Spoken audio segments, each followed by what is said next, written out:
Well, guys, the trade deadline is long gone, and now we've had some time to evaluate some of these moves that were made at the deadline. And wow, some teams really won out on this year's trade deadline. And we're just going to talk to you guys today about 5 guys that we really felt did really well with their new teams. And we're going to start off with Rasmus Sandin from the Washington Capitals.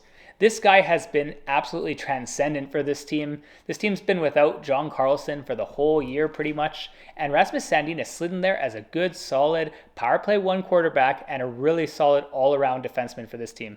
Yeah, this guy really surprised me. He's doing a lot better than I expected. I believe he's got 12 points in 9 games or something. It's crazy. He every time I checked the scoreboard, this guy was on the score sheet. He's doing really really well. This guy is exactly what this Washington Capitals team needed. It's a young player that as infused into the lineup, a team that is full of really old players in the lineup. So they really needed someone this young and has the potential to ascend in his career. Oh yeah, no, honestly, I would go as far as a Capitals fan to say this is one of the best trades we've made in years. We got a young defenseman in his early 20s who's going to be there for a long time. I can feel it. Like, what a great fit he's already been. And I think Toronto kind of dropped the ball on this one a little bit. The coach wasn't really a big fan of Sandin. And man, he's been so good working with this current core of the Washington Capitals. This guy just has been a force, whether it's been hitting people like a madman, because this guy is a really underrated hitter, man. I've seen him just reverse hit people and make them fly backwards. He's just a very strong player. And of course, his offensive game has really translated well on this current team. Yeah, I think it really helps for his mentality that, when he was in Toronto, he wasn't really getting utilized properly on that team. They had Morgan Riley there, their number one power play specialist. He never got the chance. He never really got the chance, except for that time when Morgan Riley went down with the injury. He had a little look up there, a little taste there. But the thing is, coming to the Washington Capitals, he is known to be probably the number one guy after John Carlson. John Carlson's still the number one guy, but they're developing Rasmus Sandin for the future. Yeah, it's kind of going to be like Tampa with Hedman and Sergachev, I think, where Hedman got all the power play time for the longest time, but slowly they transitioned to Sergachev a bit this year, and I think that's going to happen next year with Carlson. Carlson's getting older. He's in his mid-30s almost. They're 33, 34 now, and I think that they need this guy who's about 10, 11 years younger to really start taking over, because he's going to be the future of this Washington offensive defense core, and he's going to be playing 23, 24 minutes a night for a long time. What a trade by the Capitals, and what a win for this trade deadline. The next player that we have on the list is Matthias Ekholm from the Edmonton Oilers. Now, the Oilers, I know, as we talked about in the trade deadline video, we gave up a lot to get this player. And at the time, a lot of people were like, wow, we gave up way too much for a 32-year-old defenseman. This is exactly what the Oilers needed. A stable defenseman who is not flashy, who just plays the game very simple, makes simple passes, not overplaying, not making anything look flashy. This is exactly what we needed. A big player at the back there that can defend. It would take the pressure off of Darnell Nurse, and it really helps Darnell Nurse to play better, because I thought we were overplaying Darnell Nurse for a lot of these games earlier this season. Hence is why we were giving up so many defensive coverage on the plays, on some of the terrible goals that we had on the team. This trade originally seemed really excessive when the Oilers went out and gave up all that. But looking at it now, you can't really be mad if you're an Oilers fan. This is a pretty big win. This guy's already plus 15 in the limited games he's played, which is the same as Connor McDavid is for the entire season. Putting that into perspective, that's just truly incredible. It shows how good in his own zone Ekholm really is. I get it, plus minus isn't the only stat, but this is a guy, like Owen said, that makes the simple, smart play every time. And this team really lacked a good, solid defensive defenseman. They had all these guys in the past, like Barry, and then they have Bouchard, who are really more just offensive guys, but they don't really play well in their own zone. And Ekholm is that perfect combination of smart and simple, but yet he also still has a good enough shot that he can score some goals like we saw the other day.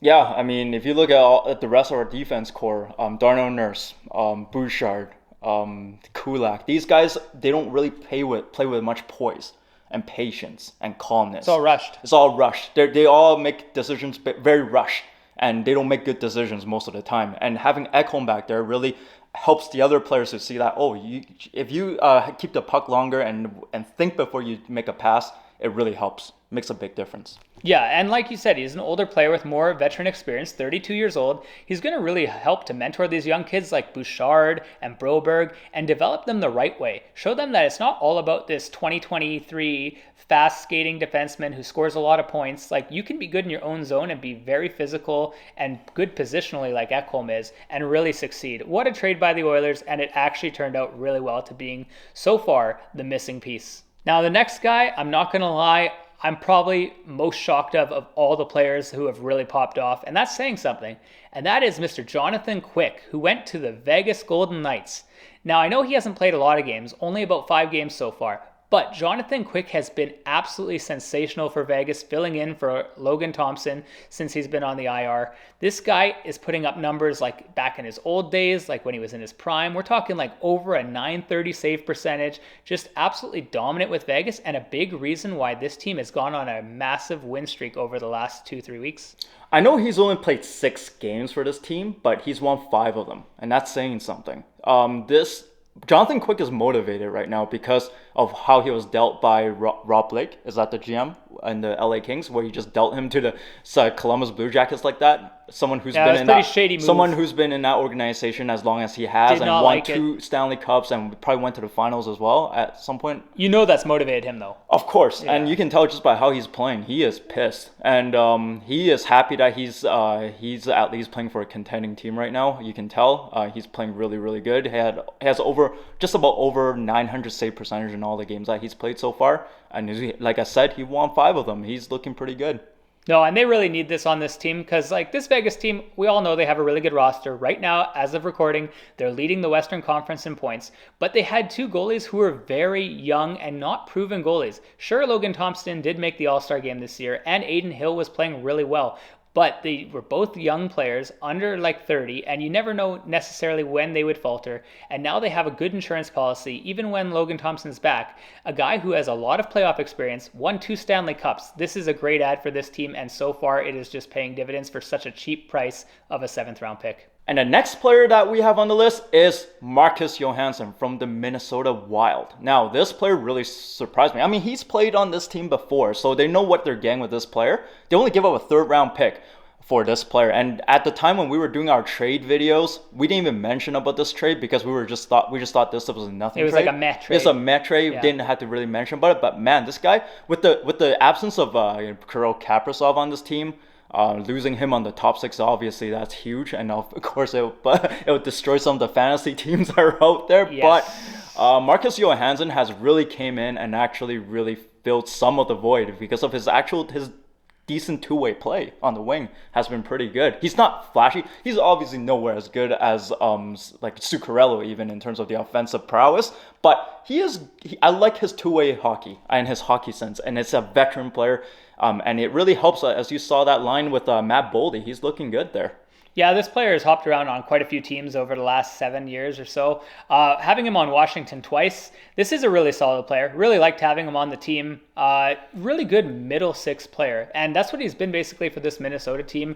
They don't really necessarily have a lot of big offensive producers, but they're kind of getting it done by like a team effort. And he is a big reason because he's chipping in, whether he's playing on the 2nd or the 3rd line, and he's really adding in some offense for these guys. He's not been quite a point per game, but he is not that far off since going here. And when you're only giving up a 3rd round pick like they did at the trade deadline, this was a very, very crafty ad by the Minnesota Wild, and I think they should be really proud. Yeah, and one thing when I watched that game against the New Jersey Devils, they won 2-1, I believe. It was a very tight game, and he was just skating out there. He was just looking good. Yeah, he doesn't quit. He doesn't quit. He's moving his legs. He didn't put up any points that game, but he was moving his legs, and you can always appreciate players like that. No, 100% effort means a lot, especially in the NHL. Yeah. And finally, another ex-Washington Capital. This one, we had to get rid of this guy after several years of service, and that is going to be Dmitry Orlov for the Boston Bruins.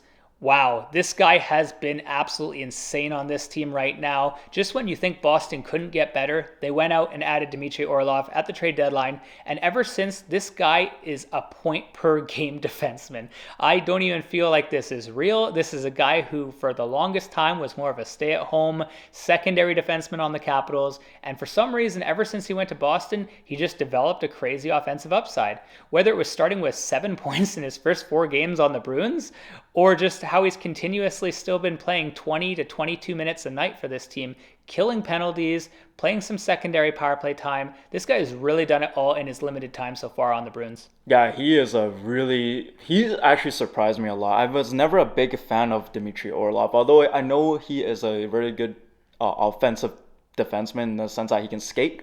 But he's really solidified Boston Bruins' bottom pairing defenseman. That he's playing, averaging 20 minutes a night. He's killing penalties. He's going on second unit power play, and he's looking pretty good out there. The fact that he's able to come into this team and contribute, average 20 minutes a night, of good 20 minutes a night for this team is very, very good. And surprisingly, out of all the players that we have on this list, we didn't even mention a single big player from the trade deadline in this video, which is crazy. Yeah, all this talk we had about the Patrick Kanes, the Timo Meyers, the Vladimir Tarasenkos, and all these big boys, and yet it's these 5 guys that we've listed today that have really hit it off with their new teams, and it's been insane to watch. And I'm kind of glad that it's not the big guys, and we got some lesser known players or some B tier players actually doing well.